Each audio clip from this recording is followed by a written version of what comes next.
Alhamdulillah nahmaduhu wa nasta'inuhu wa nastaghfiruhu wa na'udzu billahi min shururi anfusina wa min sayyiati a'malina may yahdihillahu fala mudilla lahu wa may yudlil fala hadiya lahu. Asyhadu an la ilaha illallah wahdahu la syarika lahu wa asyhadu anna Muhammadan abduhu wa rasuluh. Allahumma sholli wa sallim wa barik ala sayyidina Muhammadin wa ala alihi wa sahbihi ajmain. Amma ba'd.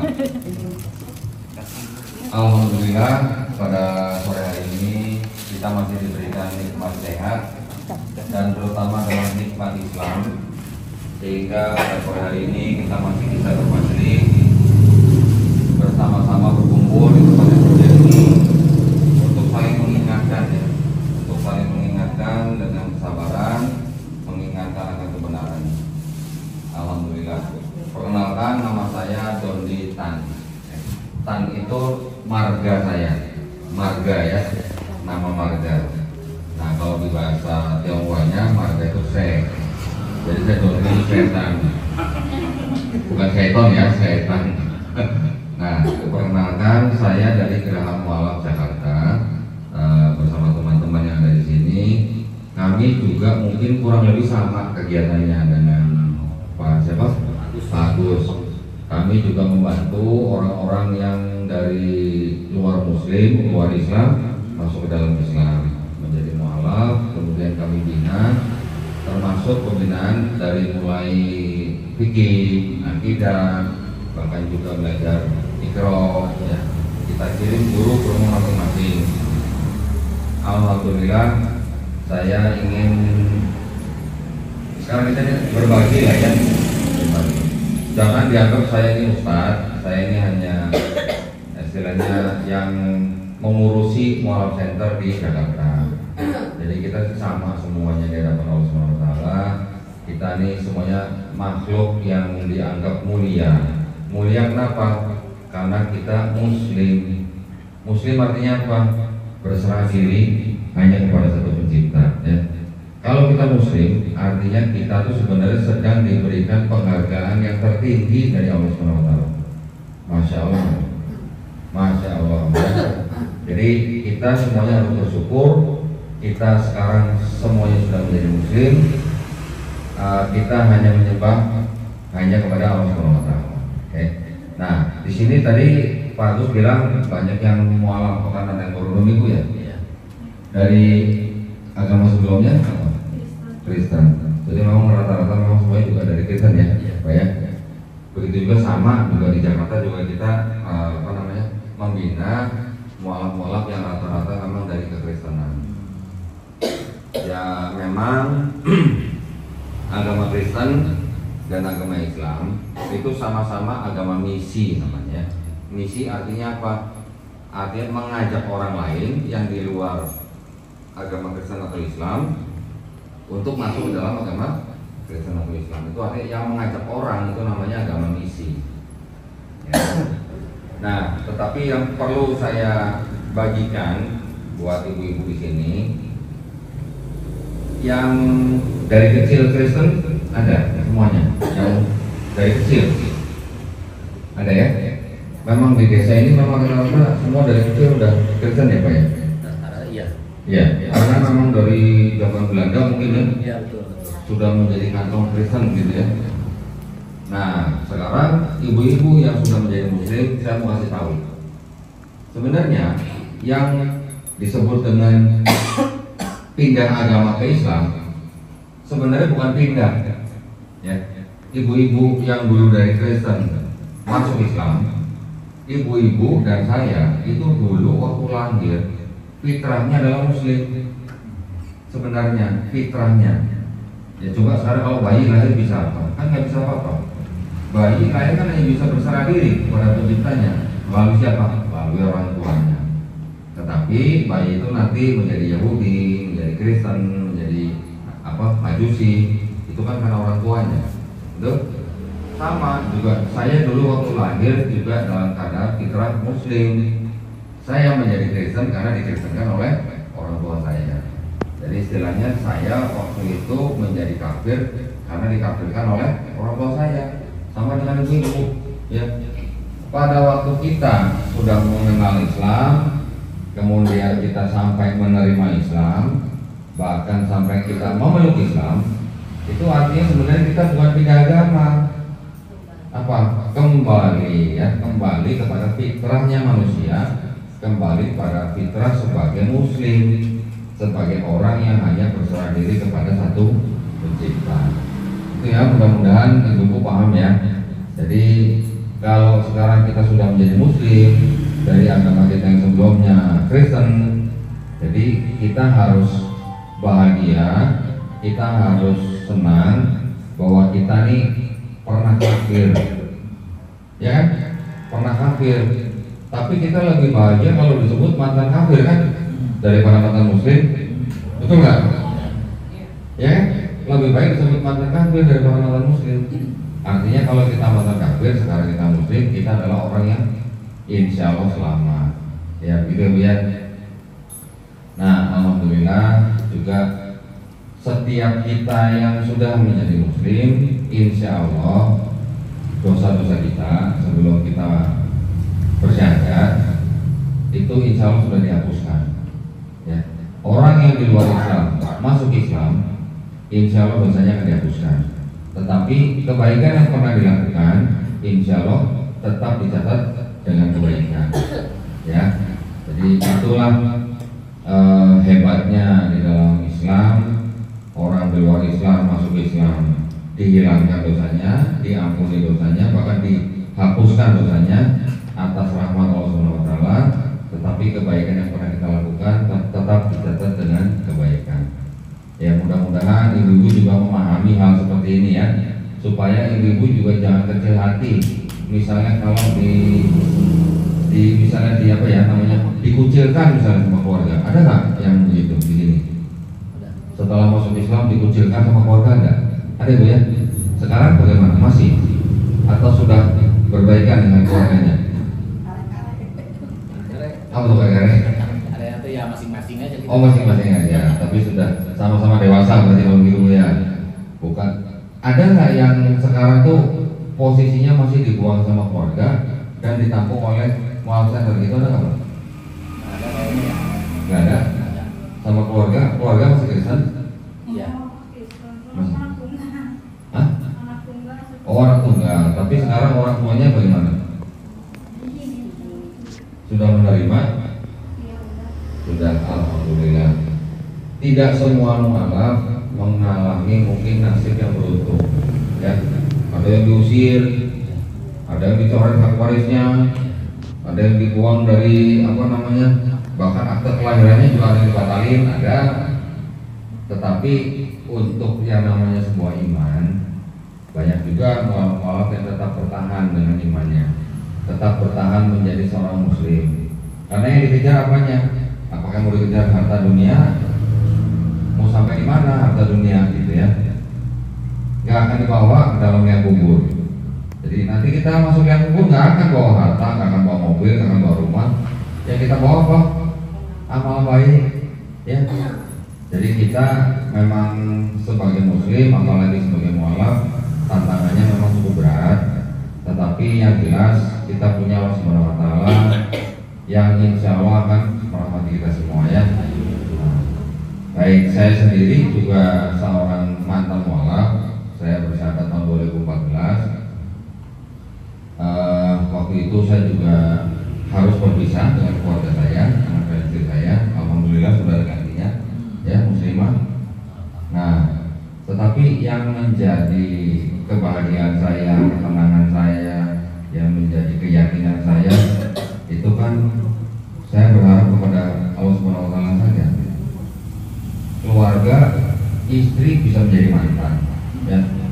Walaupun orang tua tidak bisa jadi mantan, tetapi kan kita yang sekarang sudah dewasa harus bisa menunjukkan kepada orang tua kita akhlak yang baik, akhlak yang mulia.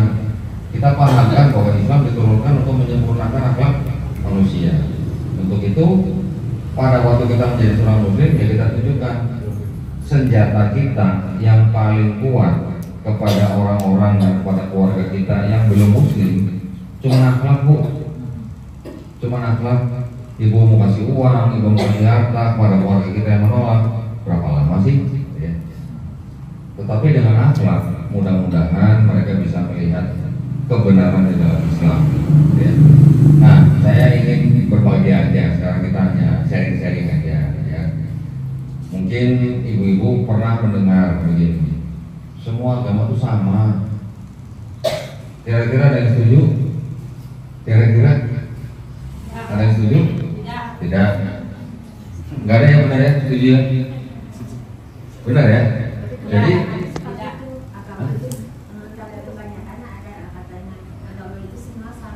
ada yang bilang gitu ya? Ibu setuju? Kalau orang Islam kan sholat terus. Iya, sholat. Tapi maksudnya semua agama sama itu ibu-ibu setuju nggak? Enggak. Ya, beda. Kalau sama kenapa enggak mereka masuk Islam aja semua gitu ya? Gitu kan gampang sebenarnya.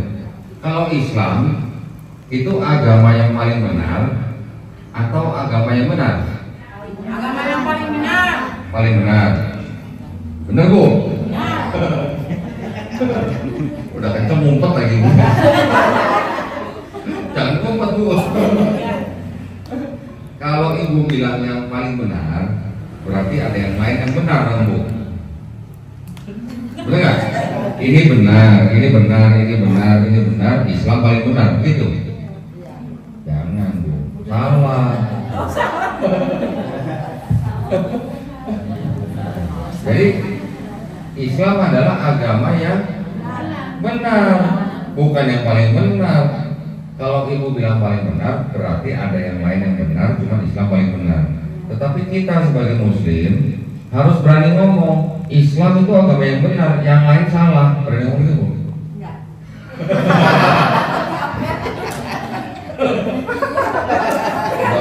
Udah nanya kenceng-kenceng ya enggak. Bisa dicoret hak waris. Jangan takut hak warisnya dicoret. Jadi enggak ya. Takutnya diwarisin. Nah itu ya, kadang-kadang kita masih terikat dengan duniawi, akhirnya kita malah menyalahi akidah sendiri Bu. Itu nggak boleh. Kita sebagai orang Islam harus berani bilang bahwa Islamlah yang benar, yang lain salah. Apakah kalau kita bilang yang lain salah itu kita harus membenci mereka? Enggak. Kan masing-masing harus saling menghargai, ya kan? Kita harus bilang kita yang benar karena kita punya hak kita dilindungi. Begitu juga orang dengan agama yang lain, orang agama yang lain juga berhak bilang agama mereka yang benar, sama-sama Bu gitu. Tapi kita jangan bilang Islam yang paling benar. Kita harus berani bilang Islam yang benar, yang lain salah. Ya kalau kita nggak berani bilang yang lain salah, maka bisa Muslim gitu. Ibaratnya gitu ya. Bukan berarti kalau kita bilang agama yang lain salah, kita benci, kita enggak. Kita tetap harus saling menghormati. Setiap warga negara itu dilindungi haknya oleh negara, dilindungi oleh Undang-Undang Dasar 1945. Untuk apa? Untuk memeluk dan menjalankan agama dan keyakinannya masing-masing. Tetapi di dalam ranah bermasyarakat, di desa, bahkan kalau kita bicara se-Indonesia, kita tetap harus saling menghormati orang yang beragama lain. Begitu. Tapi kalau bilang dia salah, kita harus berani bilang kita yang benar, kamu salah. Tapi bukan berarti kita membenci, kita tetap menghormati. Ya mungkin ranahnya ibu mungkin tidak berani ngomong karena saudaranya mungkin gini ya Bu ya. Tetapi artinya gini, ibu kalau sudah memeluk Islam, ya ibu harus berani bilang bahwa Islam itu benar, yang lain salah. Jangan ada tawar-menawar gitu Bu. Nah, yang diperhitungkan itu adalah akidahnya, bukan mungkin cara bermuamalahnya, bukan cara bermasyarakatnya. Bermasyarakat kita tetap bisa bermuamalah dengan teman-teman kita atau saudara kita yang Kristen, tetapi akidahnya kita tidak boleh tawar-menawar. Akidah ya, akidah itu keyakinan ibu. Tapi ibu masih mau berdagang, ibu masih mau berteman, ibu masih mau bersosialita gitu istilahnya, masih boleh dengan batasan-batasan tertentu. Itu Bu ya, kira-kira yang paham ya Bu ya. Jangan takut lagi Bu, Islam itu benar gitu, jangan salah gitu. Tapi jangan ngomong sendiri jalan Bu, kalau ngomong sendiri jalan tetap ketahuan orang ya. Nah, jadi itulah Artinya kita harus punya akidah yang benar. Akidah yang benar itu apa? Sesuai dengan ajaran Islam. Tiada Tuhan yang layak disembah selain Allah SWT.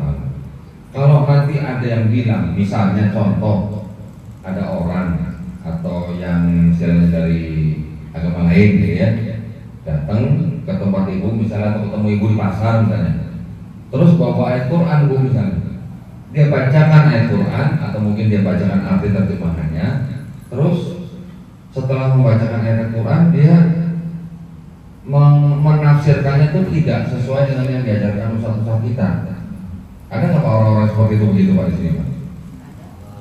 Nggak ada? Nggak ada ya? Alhamdulillah di tempat lain masih ada Pak. Tempat lain masih ada begitu ya. Hati-hati, saya berpesan kalau ada orang misalnya berpakaian seperti Pak Agus ini, kan tampang ustaz gitu kan, tapi nanti baca-baca Al-Quran dipelintir-pelintir. Oh ada. Ada yang begitu? Ada. Daerah sini? Di Nunggaku dekat Alun. Ada yang begitu? Di RW Danu nomor hati Garut. Danu ketua yayasan. Ada Pak? Ada. Nah, Dia suka kan dia orang Islam masalahnya. orang Islam. Iya. Oh Murtad. Murtad. Oh, oke. Jadi dia sedikit banyaknya suka baca Al-Quran dulunya. Jadi kan dia dakwah di Kristen. Oke. Nah, yang begitu yang harus diwaspadai Pak. Iya. Jangan diterima di rumah kalau ada orang, apalagi kalau sudah kenal orang itu, diwaspadai, diberitahukan kepada jemaahnya bahwa jangan menerima orang bernama ini. Apalagi kita sudah tahu dia sudah murtad, gitu kan. Kalau orang-orang yang tidak kenal orang seperti itu, nanti giliran ketemu Pak di jalan, atau di rumah, atau di warung misalnya. Justru yang mereka cari itu adalah muslim-muslim yang taat Pak. Ya, kalau azan, maka azan langsung siap-siap sholat. Yang istilahnya yang menjalankan Islamnya itu yang dikejar sama orang seperti itu. Kalau orang yang malas sholat, apalagi yang misalnya apa namanya kelihatan tidak menjalankan Islamnya atau Islamnya diragukan, mereka nggak akan deketin Pak. Lah ngapain orang di Islamnya begitu, entah masuk itu sama aja gitu. Tapi yang mereka cari adalah orang-orang Islam yang taat, yang menjalankan agamanya, supaya apa? Supaya bisa menjadi seperti dia. Nanti mencari orang lain yang lain gitu.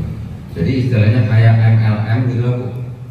Ya, satu punya anggota 2 orang, masing-masing punya anggota 2 orang lagi, yang ini 2 orang lagi. Satu jadi 2, 2 jadi 4, 4 jadi 8, 8 jadi 6 dan seterusnya. Itu begitu masih ada Pak. Saya belum lama juga berbincang-bincang dengan salah seorang mantan misionaris, caranya seperti itu. Dan memang mereka sudah belajar bagaimana caranya supaya mudah diterima oleh masyarakat. Nah, kalau Pak Agus sekarang sudah tahu orang-orang seperti itu, ya diperingatkan masyarakat tidak menerima orang seperti itu. Ya. Nah, kira-kira apa saja sih yang dipelintir-pelintir sama orang seperti yang tadi itu? Ada yang tahu Pak? Bapak pernah tahu? Jadi antaranya kalau ya saya dengar langsung sih enggak ya, karena nggak berani mungkin kalau depan saya. Tapi banyak yang bilang bahwa tentang apa namanya Nabi Isa, terutama dia yang menunjukkan Nabi Isa, bahwa Nabi Isa itu sebetulnya adalah Roh Kudus yang menjelma gitu. Satu itu. Kedua tentang ayat suci Al-Quran yang diberikan kepada Nabi Muhammad, itu sebetulnya tidak ada kan gitu. Yang terakhirnya yaitu ya di Injil itu. Gitu. Jadi ya seperti itulah untuk membodoh-bodohi warga Muslim. Dan dia juga sebetulnya seperti kita ngimu janggut, sebetulnya dia juga panjang malah dia. Oh gitu. Ya, ya sedang jabatan kan tadi nah. Jabatan kan atas kamar itu jabatan. Nah, jadi dia sambil apa mancing, gitu suka mancing ya di danau, dia suka ngomong kayak begitu. Bahkan ada binaan kita datangnya. Kurang. Jadi dulu ada binaan kita yang namanya kuliah, dia karena terbelit utang sempat datang sempat tidak datangi, saya bayarin menurut kuliah, cuma saya tidak direkam. Kalau situ balik mau dibayarin tapi dengan catatan harus balik ke asal gitu. Memang cara-cara seperti itu yang mereka lakukan supaya menarik orang mau masuk Kristen. Contoh bayar utang, belum lagi nanti ada orang yang sakit bisa dibayarin biaya operasinya. Nanti ada juga yang diberikan pekerjaan, ya kan? Ada yang diberikan uang. Jadi seolah-olah orang itu dibikin menjadi berhutang budi gitu lah.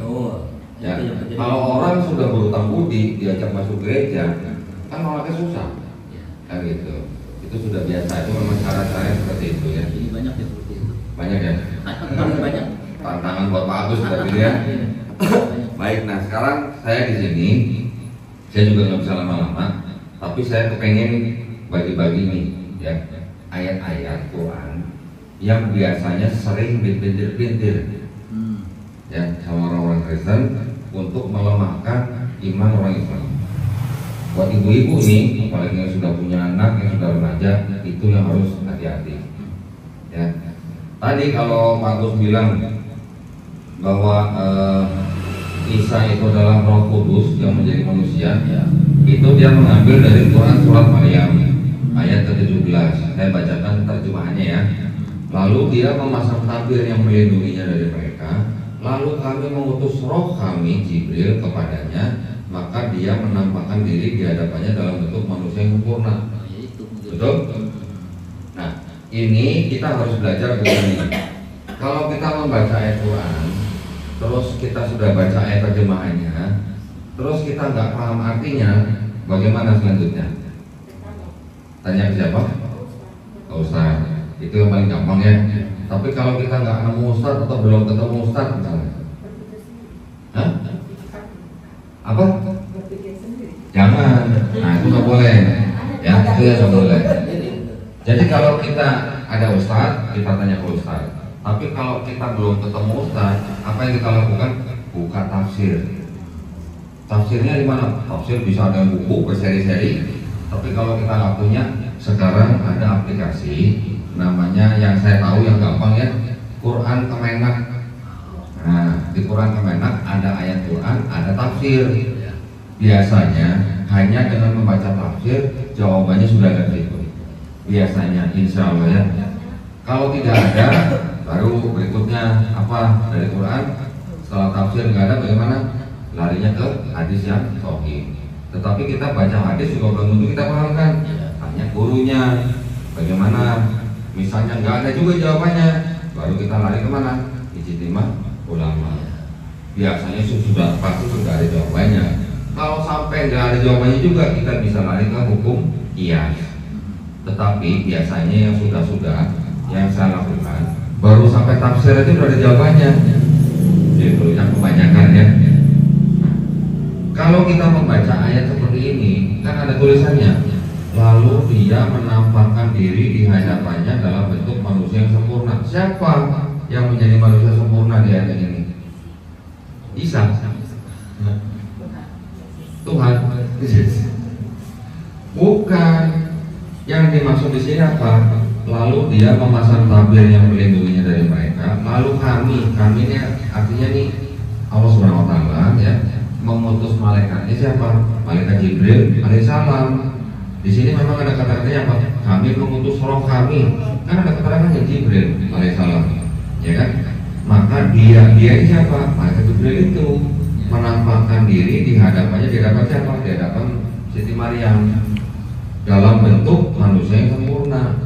Jadi kalau ada orang bilang Isa itu Roh Kudus yang menjadi manusia yang sempurna karena berdasarkan ayat ini, itu salah. Ya, tinggal dibacakan aja tafsirnya. Nanti udah ada jawabannya. Oke, ini baru satu ayatnya. Kita bagi lagi ya. Di ayat ke-28. Di sini ada ayat yang terjemahnya kira-kira begini. Wahai saudara perempuan Harun, ada dalam kurung Maryam. Ayahmu bukan seorang yang buruk perangai dan ibumu bukan seorang perempuan berzina. Betul kan? Perkataan ini adalah kalau kita baca ayat-ayat sebelumnya, perkataan ini adalah perkataan dari kaum Yahudi yang menuduh Maryam, ibunya Isa Al-Masih, dikatakan apa? Dituduh berzina. Kenapa? Karena Maryam mengandung dan melahirkan Nabi Isa alaihissalam tanpa seorang suami, gitu kan? Di sini disebutkan bahwa Maryam saudara perempuan Harun. Siapa nih Harun? Hah? Ada yang tahu?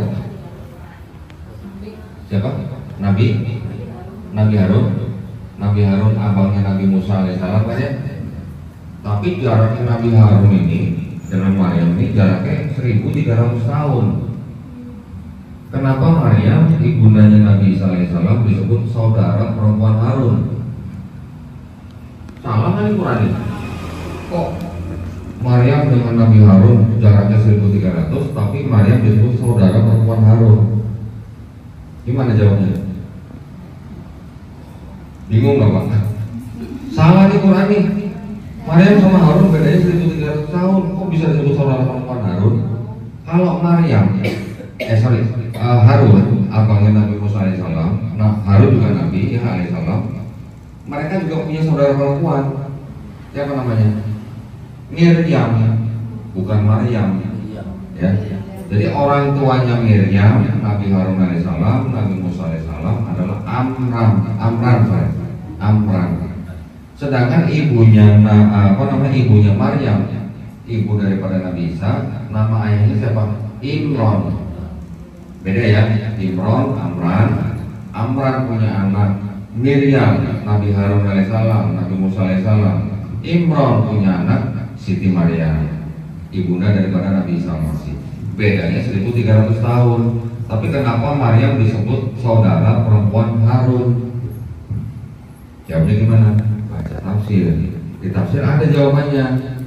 Diriwayatkan ada seorang sahabat Nabi bernama Mughirah diutus ke Najran di negeri Yaman. Di negeri tersebut beliau ditanya sama orang-orang Nasrani di sana, bagaimana ceritanya kok Quran kamu bisa berbicara Maryam saudara perempuan Harun, padahal mereka berjarak jauh sekali. Sahabat Nabi tidak sempat menjawab. Kemudian beliau kembali ke Madinah, bertanya kepada Rasul. Apa jawab Rasul? Kenapa kamu tidak katakan kepada mereka bahwa kaum mereka suka menyebut orang itu dengan menyebut leluhur mereka? Kalau leluhur artinya berarti Maryam keturunan daripada Nabi Harun. Ya, paham itu ya? Ibu-ibu yang mungkin dulu biasa buka Bible, ya, masih ingat mungkin ada yang masih ingat? Yesus juga disebut anak siapa? Anak Daud. Ya, benar. Daud sama Yesus jaraknya berapa tahun? 1000 tahun. 1000 tahun. Tapi Yesus disebut anak Daud. Kenapa? Apakah Yesus anak kandung Daud? Kan bukan. Tapi Yesus disebut anak Daud. Artinya apa? Yesus adalah keturunan dari Daud. Gitu ya? Jadi kalau Yesus disebut anak Daud artinya adalah Yesus keturunan Daud.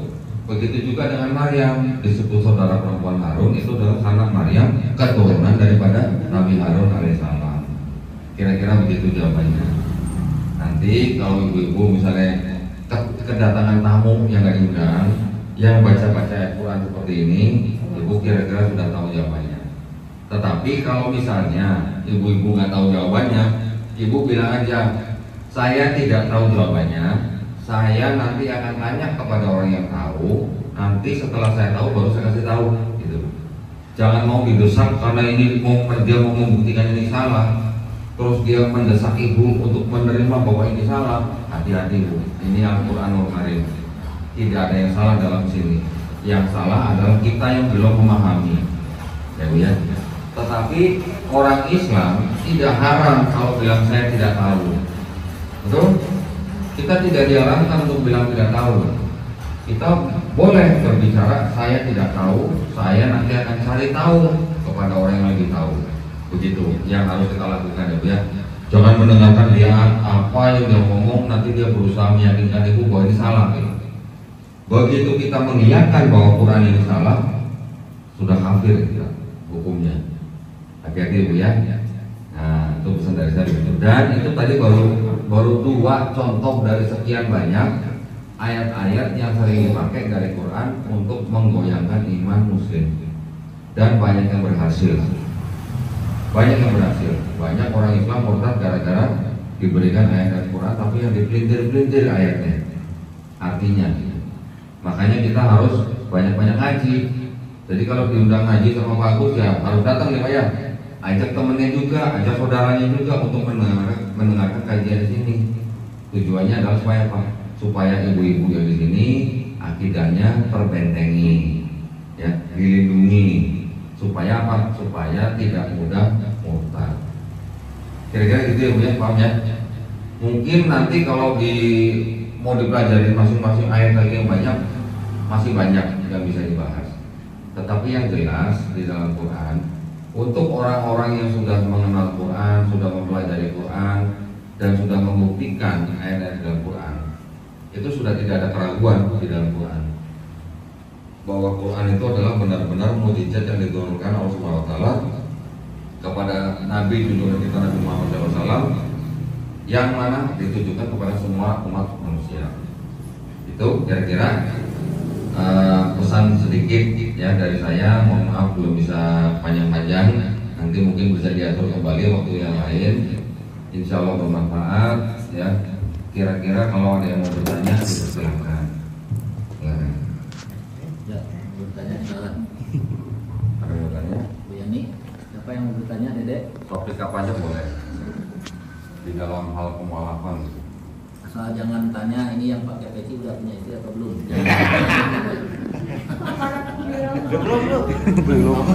Ini juga mualaf Pak. Oh gitu? Oh. Belum lama. Nah. Ayo Dek, kalau mau ditanya boleh. Apa-apa. Itu ibu yang empat tuh itu ibu. Banyak ya, silakan. Silakan. Waalaikumsalam. Waalaikumsalam. Alhamdulillah, terima kasih saya sudah dipertemukan dengan orang-orang yang hebat. Saya mau bertanya, Bapak kan masuk 2014, terus Bapak kan dulu Kristen. Nah, apakah Bapak dulu merasa bahwa Kristen itu yang terbaik, maksudnya agama benar? Terus apa yang membuat Bapak dulu sampai mau masuk Islam? Ya. Jadi mohon pengen ceritanya aja buat Ya. nanti saya juga bakal cerita ke orang gitu kan. Terima kasih. Assalamualaikum warahmatullahi wabarakatuh. Nah, kalau waktu saya masih Kristen, saya memandang Islam juga agama yang benar. Saya memandang agama Kristen juga benar. Kenapa? Karena saya melihat, saya tahu, dan saya kan sudah biasa baca Bible ya. Di dalam Bible juga diceritakan ada Abraham punya anak Ismail dari istrinya Hagar, Abraham juga punya anak Ishak dari istrinya Sarah, betul ya?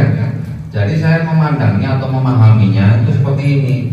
Oh, saya ini Kristen, saya ini keturunan dari Ishak, gitu. Karena saya menjalankan dari yang bangsa Israel, terus kemudian sampai ke Kristen pada zaman saya, gitu kan. Jadi kalau Islam itu diturunkan dari Ismail. Saya dulu belum mikir kalau Ismail itu nabi. Saya di Kristen tidak ada sebutan Ismail itu nabi. Jadi saya berpikirnya waktu itu adalah begini, Islam dan Kristen itu hanya dua bersaudara, lain ibu, lain emak ya, satu bapak gitu. Menganggapnya gitu Bu saya Bu. Jadi saya menganggapnya Kristen benar, Islam juga benar, cuma cara beribadahnya aja berbeda. Pandangan saya waktu itu begitu. Tetapi pada waktu saya sudah menjadi seorang Muslim, itu berubah total, berubah 180 derajat, bukan 360 derajat ya. Kalau 360 derajat kan balik lagi gitu kan. Ini cuma segini nih, cuma separuh nih. Ini artinya berubah total, bahwa klaim ya atau pernyataan gitu ya yang dibuat di dalam Quran itu yang membuat saya boleh dikatakan tersentak gitu. Tersentaknya begini. Pada waktu saya mempelajari ulang Bible saya menemukan banyak kesalahan di dalam Bible saya. Kesalahannya apa saja? Ada kesalahan sains, ilmu pengetahuan, ada kesalahan kontradiksi, ada kesalahan penerjemahan, ada kesalahan ayatnya tidak otentik, ada kesalahan ayat-ayat yang plagiarisme. Plagiarisme tahu nggak? Nyontek tapi 100% gitu. Identik lah, identik dari dua kitab yang berbeda. Ibu pernah baca Bible? Oh belum, mungkin nggak tahu, mungkin ibu yang lain yang tahu ya. Di di dalam Bible itu kan ada kitab-kitab, kalau di Quran kita sebut surah, ya. Quran ada 114 surah, kalau di Bible itu yang Protestan ada 66 surah atau 66 kitab gitu lah. Katolik 73 kitab, Ortodoks 78 kitab, Ethiopia 81 kitab. Nah, yang saya temukan di dalam Bible waktu itu sudah terbukti salah. Saya bisa membuktikan sendiri setelah saya mempelajari gitu ya. Tetapi kalau ibu bertanya tadi titiknya di mana sampai saya mau menerima Islam, ya, nah ini penting. Karena sebelum saya menerima Islam dan memeluk Islam, kan saya juga harus pelajari dulu agama yang lain. Betul dong. Kalau saya nggak pelajari yang lain, berarti saya subjektif terhadap Islam. Pada waktu saya memperhatikan agama-agama di Indonesia, ya, Kristen, saya baru tahu, ya istilahnya saya baru tahu begini. Kristen itu diambil dari kata Kristus. Kristus adalah gelar daripada Yesus. Betul Bu? Tuh. Kalau kita lihat Hindu adalah nama tempat di mana agama itu berasal, di India, ya kan? Kalau agama Yahudi berasal dari nama anak keempat daripada Nabi Yakub alaihissalam, namanya Yehuda. Dari Yehuda menjadi Yudea, menjadi Yahudi. Kemudian kalau Buddha itu apa? Buddha itu gelar daripada Siddhartha Gautama, ya. Siddhartha Gautama setelah dia mendapat pencerahan baru dia mendapatkan gelar Buddha. Ada lagi agama apa? Konghucu. Konghucu itu apa? Konghucu itu nama daripada Nabi, agama Konghucu. Gitu. Nah, kalau Islam gimana Islam? Nama siapa tuh Islam? Saya pelajarin dong. Islam itu apa? Ternyata Islam itu artinya apa Bu? Damai, selamat, patuh, taat, tunduk, dan yang paling penting apa? Berserah diri Bu. Nah, ini kok ada agama, nama orang, gelar orang, nama tempat, nama nabi. Kok Islam bukan nama nabi, bukan nama tempat, bukan nama orang, tapi kok artinya kok kita disuruh berserah diri kepada yang menciptakan kita gitu. Nah, jadi kan, kalau ini agama ada nama orang, nama tempat, dan nama gelar orang, kok besar kemungkinan ini agama buatan manusia gitu. Ya kan? Tetapi pada saat saya mendengar tentang dan mempelajari tentang Islam, ini bukan nama orang, bukan nama tempat, bukan gelar orang. Jangan-jangan ini agama yang diturunkan yang menciptakan manusia nih. Baru saya pelajari gitu. Terus sebelum saya pelajari lebih jauh, di setiap agama kan saya juga melihat ada sistem apa sih di situ gitu ya. Kalau di Kristen kan kita sudah tahu ya, saya kan sudah mempelajari Kristennya. Tapi kalau di agama Hindu, di Hindu kan ada yang namanya kasta. Ya, orang dibeda-bedakan dari kastanya. Ada 4 kasta, dari yang paling tinggi sampai yang paling rendah. Orang yang punya kasta paling rendah, kalau dia berjalan di depan orang yang kastanya lebih tinggi dari dia, bayangannya menutupi makanan yang di depan orang yang kastanya lebih tinggi. Makanan itu nggak boleh dimakan Bu, harus buang. Sampai begitunya gitu. Ya. Kalau yang Yahudi bagaimana? Yahudi juga merasa mereka bangsa pilihan. Mereka bangsa pilihan, dia dipilih oleh Tuhan. Bangsa yang lain dianggap lebih rendah daripada mereka. Berarti ada apa? Diskriminasi dong. Ada kasta, ada diskriminasi. Yang lain juga begitu. Ada juga yang hanya mengedepankan filosofi, tapi tidak menonjolkan karakteristik daripada siapa Tuhan kita.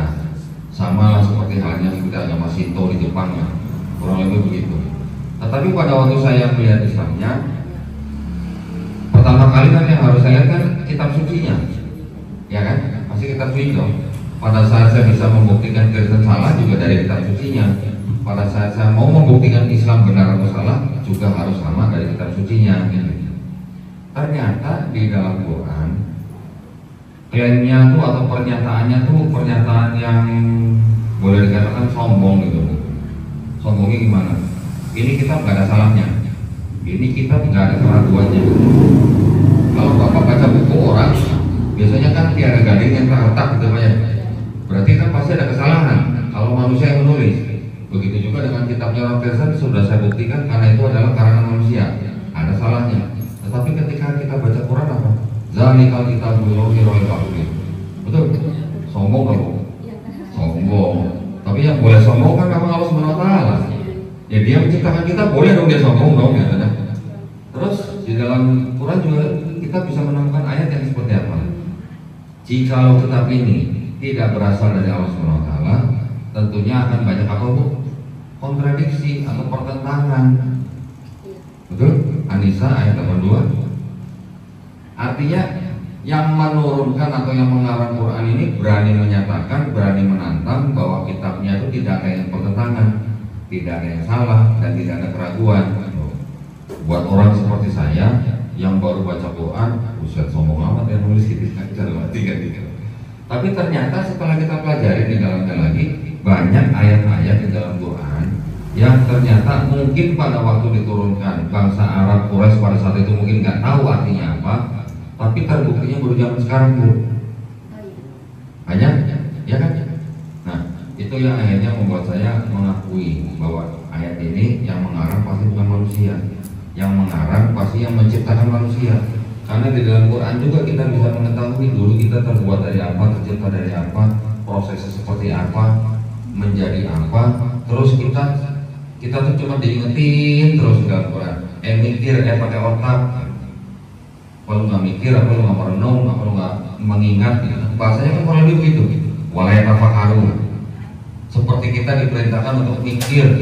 Ingat nih, Allah SWT sudah menciptakan ini. Kita harus mentadaburi, kita harus merenung kebesaran dan kemahakuasaan Allah SWT. Nah, itulah yang akhirnya membuat saya menerima bahwa Islam dengan Quran, dengan kitab suci yang boleh dikatakan dijamin, ya, bahkan Allah sendiri yang mengatakan kami yang menurunkan, kami pula yang menjaganya. Kitab yang lain juga enggak. Anggaplah semua Bible, dan soft copy-nya program semua dimusnahkan di dunia. Bakal ada lagi nggak? Ada kan yang bikin manusia. Iya, tapi kalau mushafnya atau program komputernya atau program HP-nya semua di seluruh bumi dimusnahkan, kira-kira bakal ada lagi nggak? Gimana dengan Quran? Tuh, jadi Quran dijaga dengan penghafal Quran, dengan hafiz Quran, gitu. Ya, jadi kalau Bible nggak mungkin ada yang hafal Bu. Jangankan satu kitab, satu halaman pun nggak ada yang hafal. Tapi Quran anak kecil bisa hafal, bahkan anak kebutuhan khusus pun bisa hafal. Kenapa? Karena Quran yang menurunkan, yang menciptakan manusia. Insya Allah gitu ya. Terima kasih. Yang lain silakan. Ya. Sendiri, yang mencari sendiri, bukan karena ajakan orang. Gimana Bu? Ya Bapak masuk Islam karena belajar sendiri, mencari sendiri, bukan karena ajakan orang. Iya. Insya Allah. Yang lain? Saya lagi. Terima kasih Bapak. Sama-sama.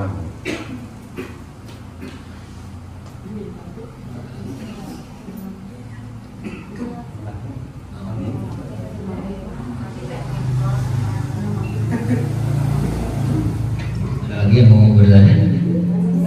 Kemudian yang lain?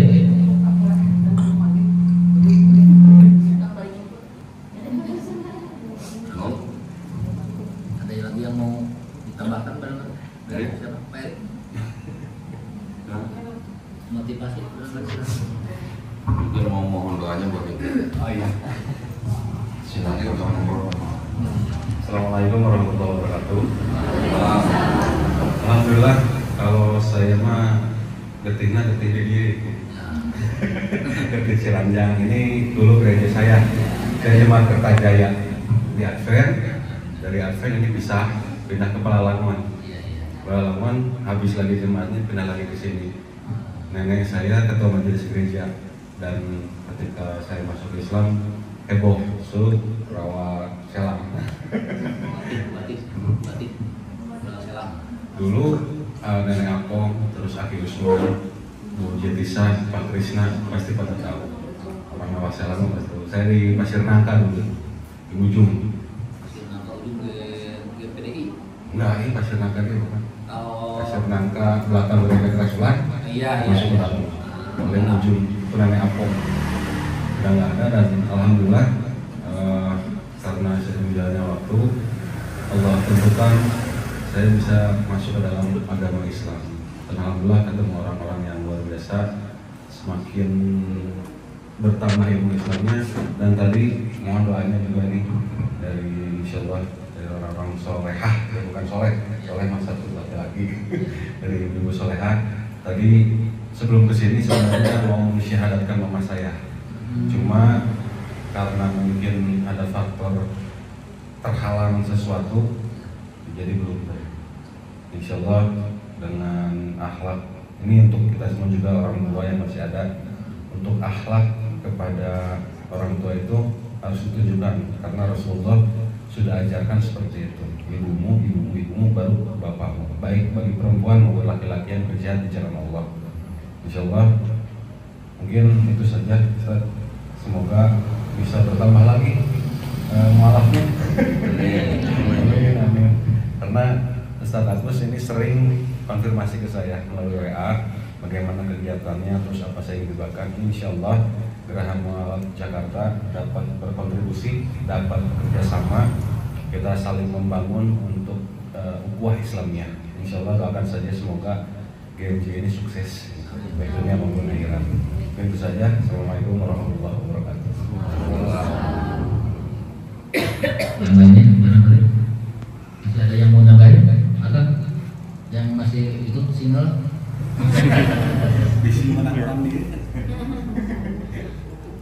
Cukup? Oh, ibu-ibu mungkin yang mau tanya. Yang mau tanya lagi? Nanti jangannya kalau udah pulang nanya ke saya nggak tahu nantinya. Ya. Gitu. Baik, kalau tidak Tambahan sedikit aja, tambahan sedikit. Ya, jadi alhamdulillah kan kita sekarang sudah berkenalan gitu ya, antara Mualaf Center Ciranjang atau Cianjur? Ciranjang Mualaf. Islamic Center ini tempatnya berarti. Iya. Biasanya Mualaf Center Ciranjang. Biasanya komunitas peduli mualaf. Komunitas peduli mualaf. Ya, alhamdulillah kita sekarang sudah bisa bersilaturahmi dengan Geraha Mualaf Jakarta ya. Insya Allah mungkin sewaktu-waktu nanti kita bisa datang lagi di sini. Kita yang undang. Boleh juga nanti. Nah, kita ini kan juga berdakwah melalui YouTube, Pak. Melalui media sosial lah. Ya. Yang kita dakwahkan ini kan mungkin kita berharap bisa menjangkau cakupan yang lebih luas. Mungkin bisa seluruh Indonesia, bahkan orang-orang yang menonton di channel saya juga ada yang dari Italia, ada dari Amerika, ada dari Arab Saudi, Taiwan dan segala macam. Jadi kita berharap dakwah kita ini bisa diterima banyak orang, tapi dengan tujuan apa? Untuk membentengi akidah kita, membentengi akidah umat Islam dari upaya-upaya pemurtadan. Siapa tahu, insya Allah juga nanti kita bisa datang lagi, kita mungkin bisa ngobrol dengan ibu-ibu yang mualaf di sini, kita mendengarkan ceritanya, supaya apa? Cerita itu insya Allah bisa menjadi jalan hidayah buat yang lain, yang belum muslim gitu ya. Saya selalu kalau nyebut orang yang di luar Islam itu sebagai sebutan belum muslim. Jangan sebut mereka non muslim. Kita menyebut mereka yang belum muslim, artinya apa? Kan bisa aja mereka masuk Islam. Jadi kita mendoakan mereka menjadi muslim gitu, ya insya Allah. Nah, jadi di dalam media sosial itu memang pengaruhnya cukup besar. Orang mendengar cerita gini. Jadi kalau orang muslim, orang yang sudah muslim dari istilahnya dari kecil memang sudah dalam keluarga Islam. Ketika mereka mendengar orang yang di luar Islam masuk Islam, itu buat mereka tuh gimana ya? Mengherankan gitu buat mereka. Mereka tuh bisa kok bisa ya orang di luar Islam, apalagi yang ras yang berbeda, misalnya seperti saya nih, atau ada teman-teman saya yang Tionghoa misalnya, bisa masuk Islam. Buat orang-orang Islam yang istilahnya dibesarkan di keluarga Islam, kadang-kadang juga buat mereka sangat menarik gitu ceritanya. Kok bisa gitu orang dengan ras-ras tertentu bisa masuk Islam? Belum lagi nanti orang-orang di Eropa, di Amerika, gelombang masuk Islam sekarang begitu besar. Ya? Palestina juga begitu, dengan keteguhan umat Islam di sana yang dibombardir seperti sudah seperti dianggap genosida ya, kan gitu kan, bisa disebut begitu kan. Tetapi dengan ketegaran mereka, dengan kesabaran mereka, malah menjadi jalan hidayah orang yang belum muslim menjadi muslim. Banyak yang begitu kan. Dulu BTC 2001 1 bulan setelah BTC puluhan ribu orang muslim. Masya Allah kan. Nah, siapa tahu nanti kita bisa datang lagi ngobrol waktu yang lebih santai. mohon maaf kalau hari ini tadi kita mungkin datangnya juga udah sorean ya. Nanti bisa diatur waktu kembali, kita cerita-cerita, kita bisa pakai untuk berdakwah, gitu ya. Insya Allah saya kembalikan pada Ustaz Agus. Pak boleh tambahin Pak? Ya, silakan.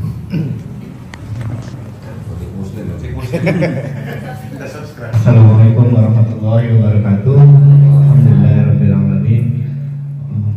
Wassalatu wassalamu ala Rasulillah sallallahu alaihi wasallam. Terima kasih sudah menyambut kami dari Jakarta. Mudah-mudahan ini membawa barokah dan manfaat untuk kita semua. Saya mau menambahkan aja dari Kododi sudah banyak gitu ya, dari Kang Erik juga. Ini saya merasakan karena saya sudah sering berinteraksi dengan mualaf-mualaf ya. Pastikan yang paling berat itu adalah diterima di keluarga atau lingkungan sekitar gitu ya. Apalagi nih mungkin teteh ini masih baru gitu kan. Kalau Kododi kan keluarganya masih terima gitu kan karena perbedaan karena berpikir terbuka gitu ya. Tapi yang dirasakan sama Kang Erik sama Teh Yuli itu sangat-sangat luar biasa berat gitu. Sampai sekarang mungkin yang Kang Erik ya sekarang gitu masih katanya mulutnya tuh agak sangat sakit gitu ya gitu. Nah ini mudah-mudahan saya sih cuma kasih ini aja, pegangan orang Islam itu sebenarnya untuk konsep ketuhanan itu ada di surat Al-Ikhlas atau Qul huwallahu ahad gitu ya. A'udzubillahi minasyaitonirrajim. Bismillahirrahmanirrahim. Jadi waktu itu Nabi ditanya sama orang kafir gitu ya, Tuhan di Islam itu seperti apa sih gitu. Nah turunlah ayat ini, Qul huwallahu ahad, katakanlah Muhammad, Allah itu satu, Allahus samad, Allah itu tidak, Allah itu penerima tempat tergantung dan self sufficient bahasa Inggrisnya gitu ya Pak ya. Jadi tempat meminta juga, lam yalid wa lam yulad. Nah ini tidak beranak dan tidak diberanakan. Nah ini yang terakhir, walam yakul lahu kufuwan ahad, tidak ada bandingannya gitu ya. Nah ini konsep yang paling mengena nih ibu-ibu. Jadi kalau tidak ada bandingannya itu maksudnya gini, kalau kita membandingkan, kalau kita berusaha untuk memikirkan Tuhan itu seperti apa, nah Allah itu tidak seperti yang kita bayangkan gitu. Jadi di luar imajinasi kita gitu. Nah makanya kita tuh tidak menyembah manusia, kita tidak menyembah binatang, kita tidak menyembah tumbuhan, bulan, bintang, planet, batu, segala macam, karena itu adalah ciptaan. Nah, kita jadi bedakan antara ciptaan dan pencipta. Jadi kita harus cuma menyembah pencipta. Seperti yang Kodoni bilang, Muslim adalah orang yang berserah diri kepada Sang Pencipta. Itu aja. Mudah-mudahan bermanfaat dan bisa menguatkan. Wabillahi taufiq wal hidayah. Wassalamualaikum warahmatullahi wabarakatuh. Ada lagi barangkali dari yang lainnya? Kalau tidak ada, baik, terima kasih ya. Banyak sekali ilmu-ilmu yang kita dapat pada hari ini, walaupun secara singkat. Tadi kita juga dibahas sama Kododi bahwa tadi agama ini karena mengambil dari gelarnya gitu ya. Yang tadi yang saya agak sedikit garis bawahi, Konghucu itu dari nabinya ya, nama nabinya, bukan dari kue ya, bukan dari Kongguan. Itu dari nabinya. Jadi tadi buin tina kue dari batas lain, buin tina bina lain Kongguan. Jadi kita dapat ilmu ya hari ini, alhamdulillah. Dan tadi yang seperti kalau dibilang, mudah-mudahan ini bukan pertemuan yang terakhir, dan saya harap kami selaku pengurus Islamic Center Komunitas Berjamaah untuk nanti ada kelanjutannya, tentunya untuk menguatkan akidah para mu'alaf, khususnya juga warga muslim lainnya, karena dengan adanya pembinaan yang didatangkan dari luar, terutama mereka ini merasa ternyata banyak saudara di luar juga, seperti yang terjadi pada tahun 2005. Tahun 2005 itu yang saya catat, yang asalnya kurang dari 50, yang saya catat masyarakat dari 4 desa Mualaf. Di tahun 2005 itu ada salah satu agnia ya, tokoh masyarakat yang membantu ketika itu ada satu tragedi yang tadi saya bilang bahwa itu di tahun 2005 sampai 2010 tidak kurang dari 100 mualaf yang masuk. Karena mereka ternyata saudara kita juga peduli dengan kita. Waktu itu ada kejadian yang kami saya sudah direkam ya. Nah, itu terjadinya di Pasir Guntur di tempat Kang Erik. Nah, mudah-mudahan dengan banyaknya rekan-rekan kita, saudara-saudara kita baik itu dari Jakarta dari mana saja saling untuk menguatkan akidah, karena di sini tidak sedikit yang sudah masuk musim keluar lagi, balik lagi. Bahkan di bulan kemarin yang saya catat sudah lebih dari 3 ya bulan kemarin. Jadi itu faktor ekonomi dan lain-lain yang mereka tentunya secara misionaris disitulah bergerak. Nah, saya harap seperti tadi saya bilang kepada rekan-rekan GMJ bahwa pembinaan di sini kami tidak mengedepankan khilafiyah atau perbedaan yang memang ada di Islam. Misalkan saya versi, saya itu tidak di sini dengan tujuan menguatkan akidahnya. Ya, kalau kita mengedepankan itu maka bingung gitu ya, di sini jadi bingung gitu kan. Karena di sini ada Persis, ada NU, ada Muhammadiyah, ada SI, ada. Makanya pembina-pembina yang masuk di sini dan bilang jangan dulu bahas masalah itu, kuatkan akidahnya, tauhidnya kuatkan. Gitu. Jadi kalau ada yang masuk seperti itu mengutamakan itu maka saya tolak. Karena nanti ya seperti Trida bilang ada seorang mualaf yang 15 tahun nggak pernah sholat subuh. Itu datang langsung ke sini, Pak, saya nggak pernah sholat subuh. Kenapa? Karena saya nggak bisa kunut. Itu kan, masya Allah. Karena memang ketidaktahuan mereka kan gitu. Mungkin ini salah-salah juga. Nah, mudah-mudahan nanti dengan banyaknya ilmu yang nanti disampaikan pada ibu-ibu, sudah tadi yang dipesankan oleh Dodi, ajak saudara-saudara muslim kita untuk ikut pengajian, karena dari 220 sekian yang saya catat yang ikut pembinaan saat ini didominasi oleh para akhwat hanya 50 orang, berarti kurang dari 30%. Yang ikut pembinaan itu dari para mualaf kurang dari 30%. Yang lainnya nggak tahu kemana, gitu ya. Berarti ini mak garis keras Pak ya? Garis keras dan garis apa ya? Garis lurus. Garis lurus, Pak. Garis lurus kan. Mama radikal. Mama yang alhamdulillah sampai saat ini begitu semangat ya, tidak ada hujan, tidak ada angin, selalu ikut pembinaan walaupun pukul truk kita sampai kajian. Mudah-mudahan nanti dengan seringnya rekan kita dari GMJ ya mungkin nanti adakan kajian bulanan. GMJ boleh nanti kita adakan di masjid kan kita dengan mengundang seluruh binaan tentunya ya. Dan alhamdulillah sekali lagi Muhammadiyah Nasional sudah bisa hadir ke sini, dan mohon maaf atas sambutan dan jamuannya tidak hanya air saja, karena Rasul bersabda sebaik-baiknya sedekah adalah air putih saja. Karena saya melihat yang lainnya belum ada.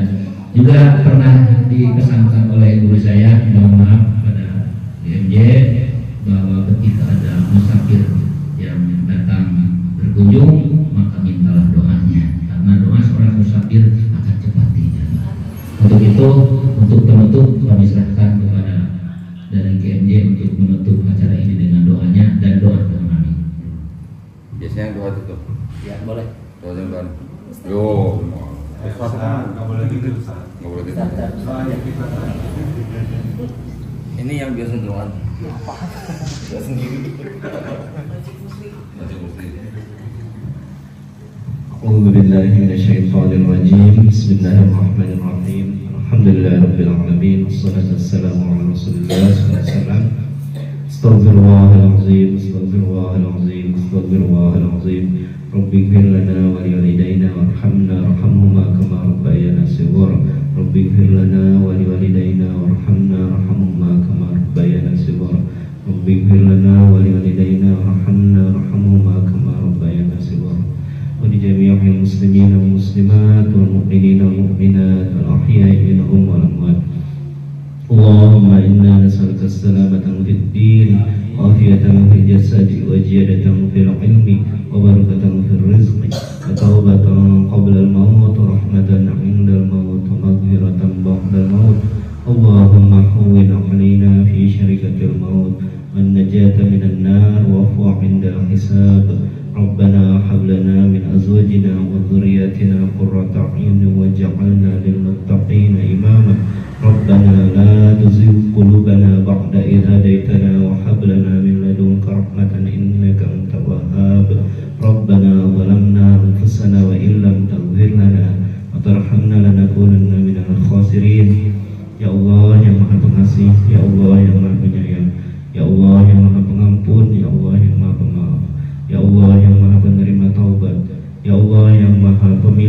Ya Allah pemilik langit dan bumi, Ya Allah pemilik alam semesta, Ya Allah pemilik arsy yang agung, Ya Allah yang maha besar, Ya Allah yang maha kaya, Ya Allah yang maha pemberi rezeki. Ampunlah kami semua ya Allah, maafkanlah kami semua ya Allah, maafkanlah ibu bapak kami ya Allah, maafkanlah saudara-saudara kami ya Allah. Ya Allah, kuatkanlah iman kami ya Allah. Ya Allah, jangan Engkau bolak-balikan hati kami setelah kami beriman kepada Engkau ya Allah. Ya Allah, berikanlah kami anak-anak dan cucu-cucu dan keturunan-keturunan kami yang selalu beribadah dan sholat kepada Engkau. Jadikanlah kami imam-imam yang baik untuk keluarga-keluarga kami. Ya Allah, hanya kepada Engkau kami menyembah dan hanya kepada Engkau kami mohon pertolongan. Ya Allah, mohon tolonglah kami. Ya Allah, mohon tolonglah kami. Ya Allah, ya Allah, mohon tolonglah kami. Ya Allah, Rabbana atina fid dunya hasanah wa fil akhirati hasanah wa qina adzabannar. Rabbana taqabbal du'a.